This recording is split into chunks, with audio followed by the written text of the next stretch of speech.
Saint Gregory the Great, a central figure of the medieval Western Church and one of the most admired popes in history. Saint Gregory, born in Rome about the year 540, was the son of Gordianus, a wealthy senator.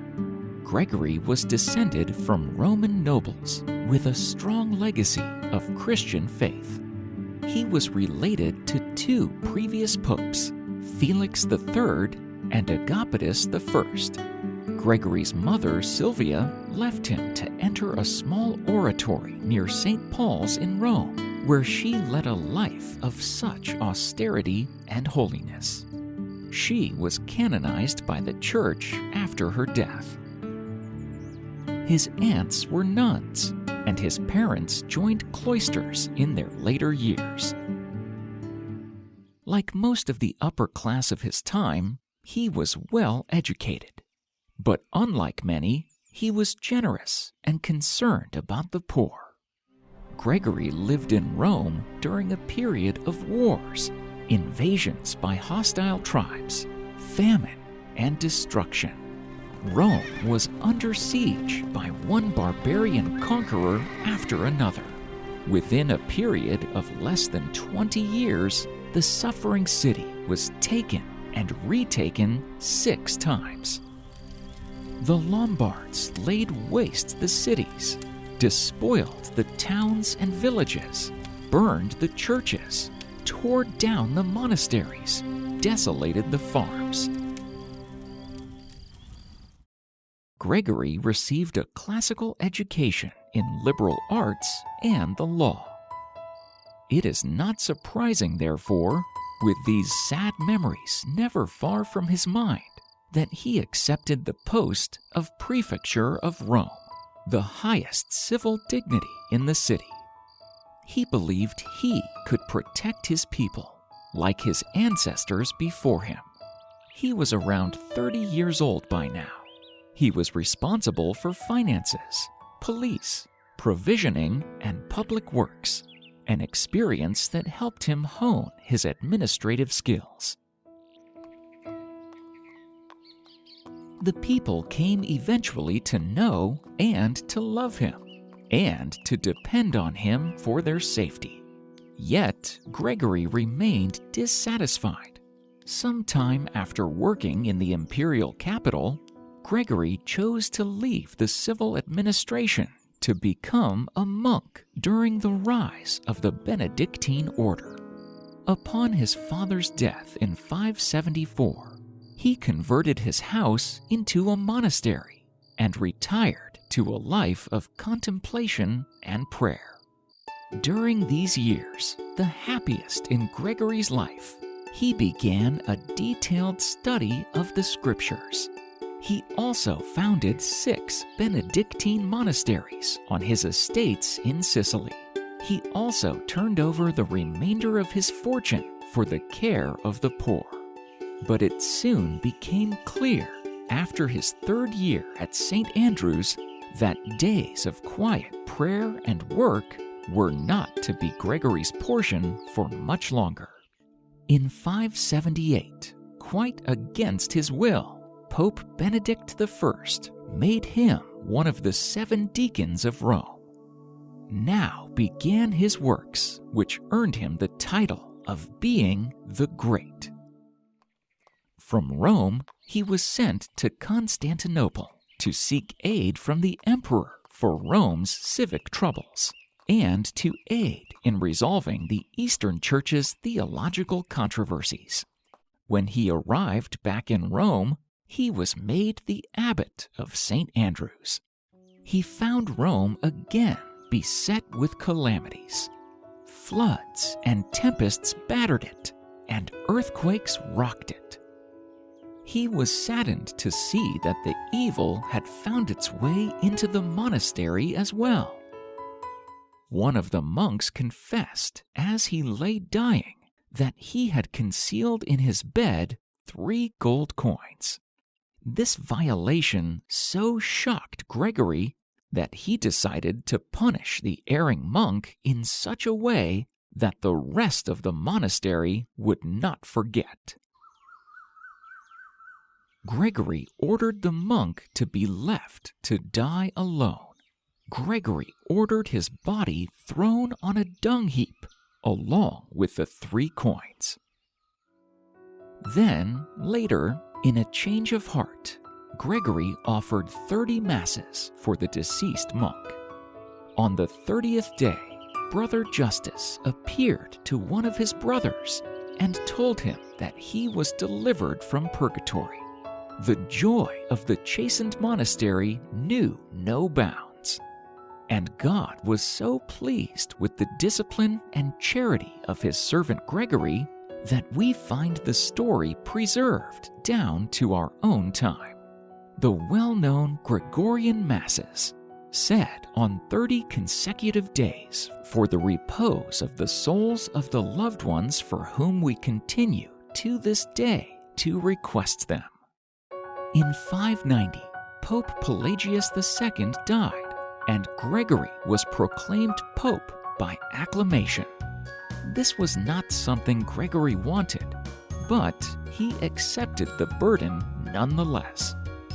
Unwillingly, Gregory accepted the role. He was the first pope to call himself the servant of the servants of God. Gregory made clear he preferred the monastic life in a series of writings praising it. He emphasized the aspect of service to the poor for deacons. They were often tasked with giving alms to the poor, and at least one was assigned to each church and ordained for this purpose. Pope Gregory may have also established Cantus Planus, known in English as plain chant. Most today know this style of singing as Gregorian chant. The melodious, monophonic music is known throughout the church and closely associated with medieval monasteries. Gregorian chant gives us the oldest music we still have in the original form, some dating to the centuries just after the death of Gregory. It remains a matter of some dispute just how involved Pope Gregory was in the development of the style. Gregory was well known for his alms to the poor, and he gave quite generously of the riches donated to the church by the wealthy people of Rome. Everything from money to land was given to the poor in some fashion. He made clear to his subordinates that their duty was to relieve the distress faced by the poor. Any clergy who were unwilling to go into the streets and help the poor were replaced. Assets of the church were liquidated to provide income for alms. When a famine struck Rome in the 590s, Pope Gregory ordered the church to use its assets to feed the poor.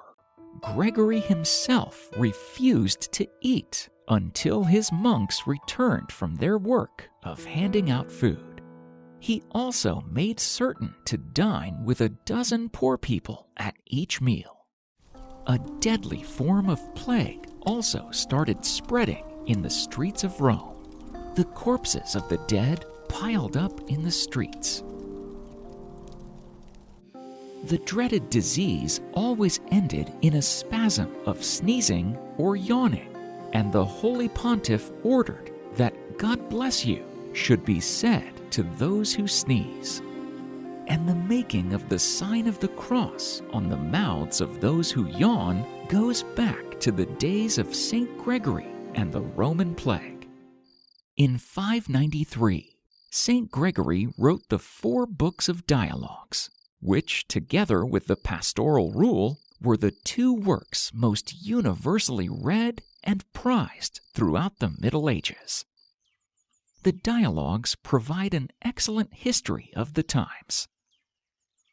Pope Gregory I combined pastoral leadership and prayer with personal holiness and social service.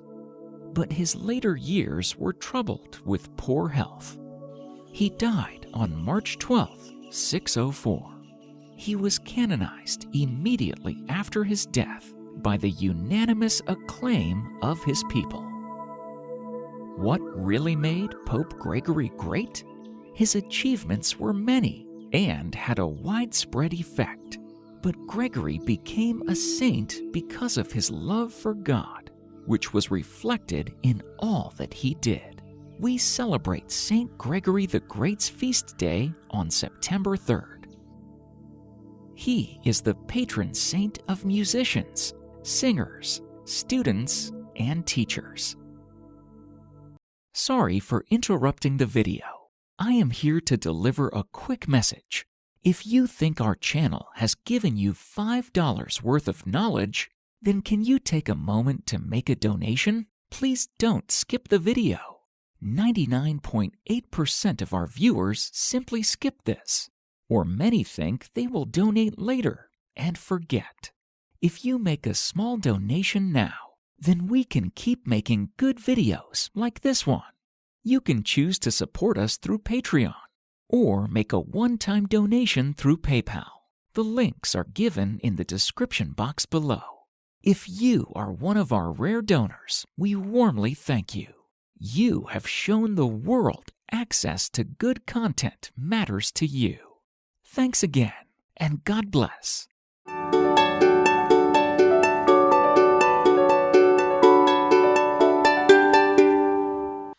Have you ever been asked to do something you weren't sure you could do? This happened to Saint Ambrose.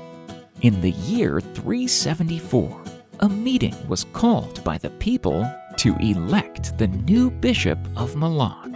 Ambrose, who was the governor, attended the election for two reasons.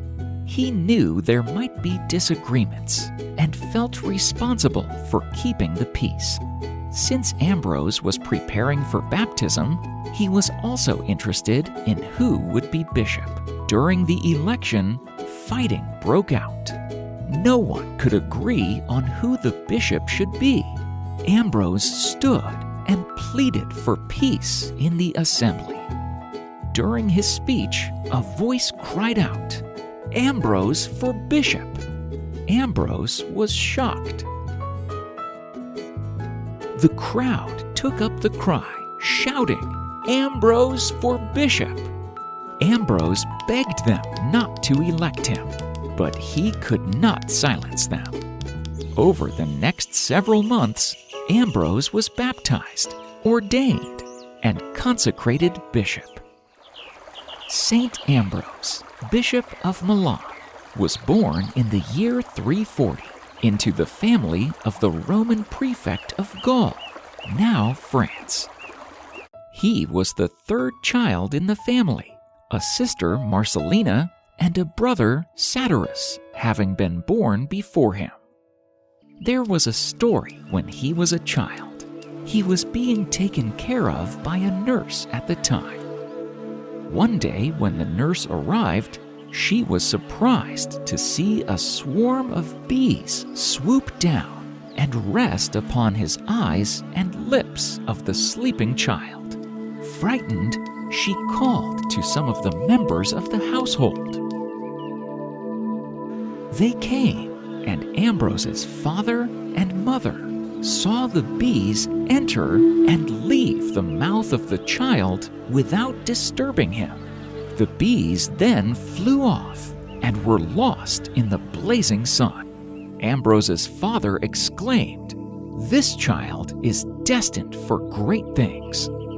This story of Ambrose symbolizes the future eloquence as the Bishop of Milan and his deeds in the leading of the sheepfold of the Church.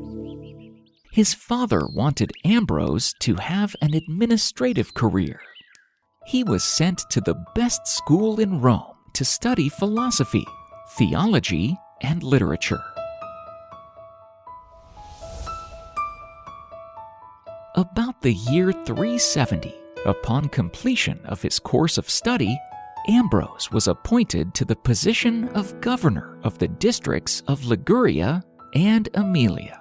He continued in this position for 3 years, and he was soon well respected in the community. In the year 374, Auxentius, the Arian bishop of Mediolanum, died. This led to complications between the Orthodox and the Arians, since each side wanted to have its own bishop. Ambrose, as the chief city official, went to the church to resolve the dispute. While he was speaking to the crowd, suddenly someone cried out, "Ambrose for bishop!" The people took up this chant. Ambrose, who at this time was still a catechumen, considered himself unworthy and tried to refuse. He disparaged himself and even tried to flee from the gathering. The matter went ultimately before the Emperor Valentinian the Elder, whose orders Ambrose dared not disobey. He gave up all of his worldly belongings, agreed to be baptized and ordained, and devoted his talents to the service of the church. Ambrose's asceticism and generosity increased his popularity.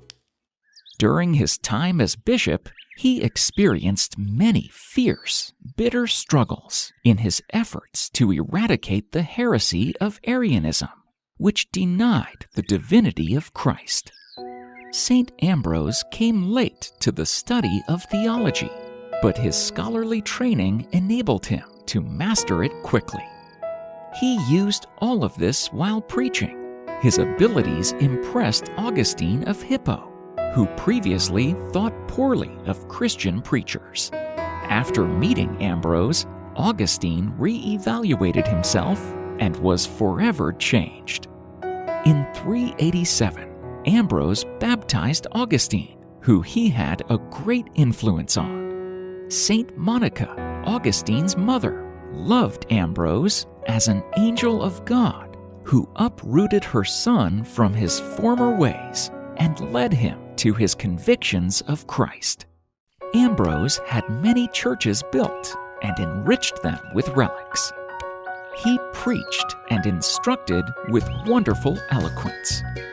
The poor, the imprisoned, widows, orphans, and the unfortunate won his time and attention. The pen of Ambrose was as eloquent as his tongue. His writings are voluminous, and those regarding religious doctrine are still constantly quoted and appealed to as proof of Christian teaching. Ambrose's career as bishop had three important aspects: the quality of his thought as a Christian intellectual, his role in the final phase of the Arian controversy, and his impact upon the relations between church and empire.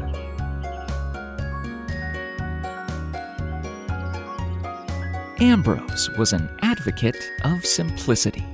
He gave a share of his family's money to the poor and encouraged others to do so. He took a firm stance in controversial matters of church and state. When conflicts arose with the ruling family, Ambrose told the people the emperor is in the church, not above it. On more than one occasion, Empress Justina sent soldiers to force Ambrose to go along with her wishes. Ambrose had to defend his cathedral against attack, but the people stood by their bishop, and the army had to back down. Later, Emperor Theodosius, to get revenge for the murder of several officers, had a town of 7,000 people destroyed. Ambrose warned Theodosius that he would be excommunicated if he did not do public penance. People were astounded that Ambrose would do this. Later, they were speechless when Theodosius knelt at Ambrose's feet, humbly accepting forgiveness. Theodosius reconciled himself with the church and the bishop, who attended to the emperor on his deathbed.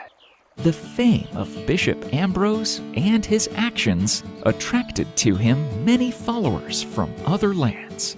From faraway Persia, learned men came to him to ask him questions and absorb his wisdom. The saint combined strictness with an uncommon kindliness. Granted a gift of wonder-working, he healed many from sickness. One time at Florence, while staying at the house of Dissentus, he resurrected a dead boy. Ambrose was generous to the poor. He considered them not a group of outsiders, but rather those of the united people. To him, giving to the poor was just a repayment of God's resources, which were intended for everyone equally. Ambrose is credited with advising Augustine of Hippo to follow local liturgical customs. When I am at Rome, I fast on a Saturday. When I am at Milan, I do not. Follow the custom of the church where you are, he stated. This advice remains today and is translated in English as the saying, "When in Rome, do as the Romans do." Ambrose led an active life and died at age 57 in 397. Saint Ambrose of Milan was known for being a doctor of the Church. Ambrose was the first to formulate ideas about church-state relations, which would become the prevalent medieval Christian viewpoint on the matter. His writings remained an important point of reference for the Church, well into the medieval era and beyond. Saint Ambrose has been named one of the Holy Fathers of the Church, whose teaching all bishops should, in every way, follow. O God, you give blessed Ambrose to your people as a minister of eternal salvation. Grant, we pray you, that as on earth he was a teacher of supernatural life, so we may deserve to have him as our intercessor in heaven. Amen.